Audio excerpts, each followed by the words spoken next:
Welcome back to Seahawk Central Sports. I'm Tess Bargeber. And I'm Kristen Dre. After a busy homecoming weekend for UNCW sports, we'll begin today's highlights with men's basketball victory over College of Charleston Saturday night. UNCW did not disappoint the 5,100 fans gathered in Trask Coliseum for this year's homecoming game.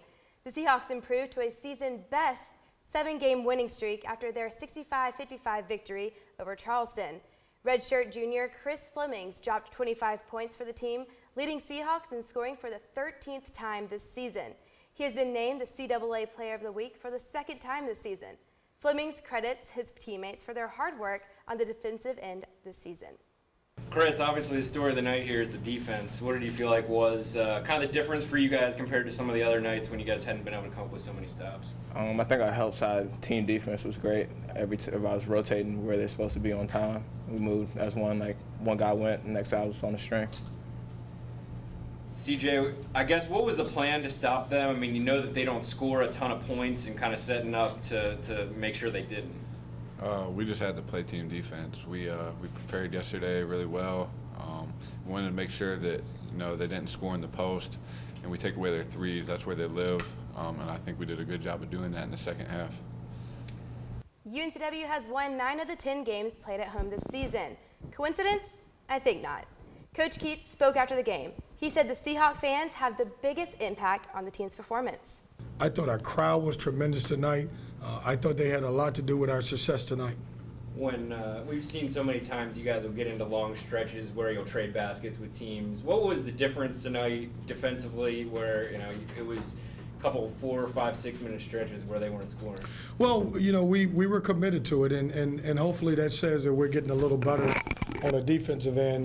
We knew that they've got some key guys that can score the basketball. We wanted to run them off the three-point line. I thought we did a good job. For the most part, we lost them, especially late in the game, but I think our guys accepted the challenge. UNCW is tied for first place in the CAA and will face off against co-conference leader Hofstra for the first time this season on Thursday, February 4th in Hampstead, New York. This game will determine the sole leader of the CAA conference. Mississippi State edged UNCW men's tennis on Saturday in a road matchup for the Seahawks.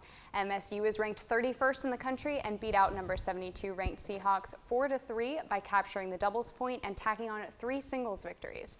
The Seahawks stand at 2-3 after losing their second match. Head coach Matt DuBois says Mississippi State played aggressively and with high intensity.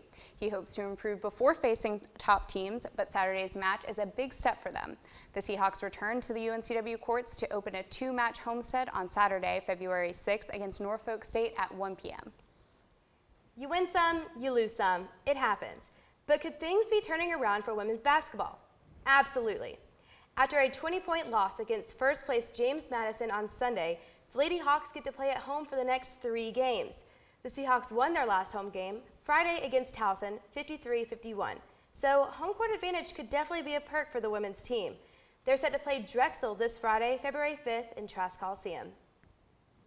Alexis Dickerson's 6th place finish in the shot put highlights women's track and field at the Camel City Invitational this past weekend. 17 Seahawks traveled to Winston-Salem for the event.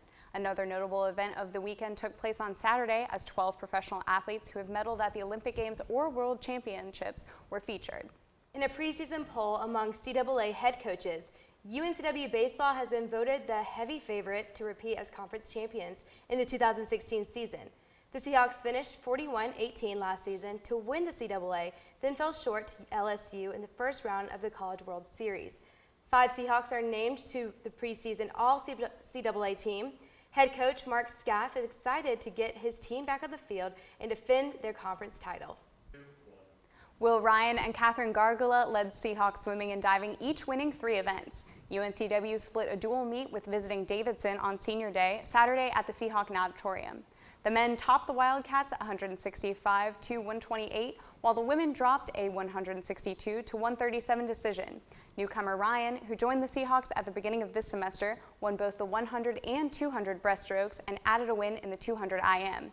Gargula, who is making her final appearance as a Seahawk at the Natatorium, closed out her career winning both the 100 and 200 backstrokes and contributed a win in the 100 fly. The Seahawks return to the pool on February 6th when the women visit Campbell at noon. UNCW softball is ranked to finish 7th in the CAA based on a preseason poll among head coaches in the conference. James Madison is the unanimous favorite to win the conference after their third consecutive NCAA tournament appearance last season. UNCW will look to improve from their 19-27 record in 2015. They open up 2016 on February 12th when they host St. Francis in Eastern Kentucky for the Fairfield Inn & Suites Seahawk Invitational, right here at Bozeman Field.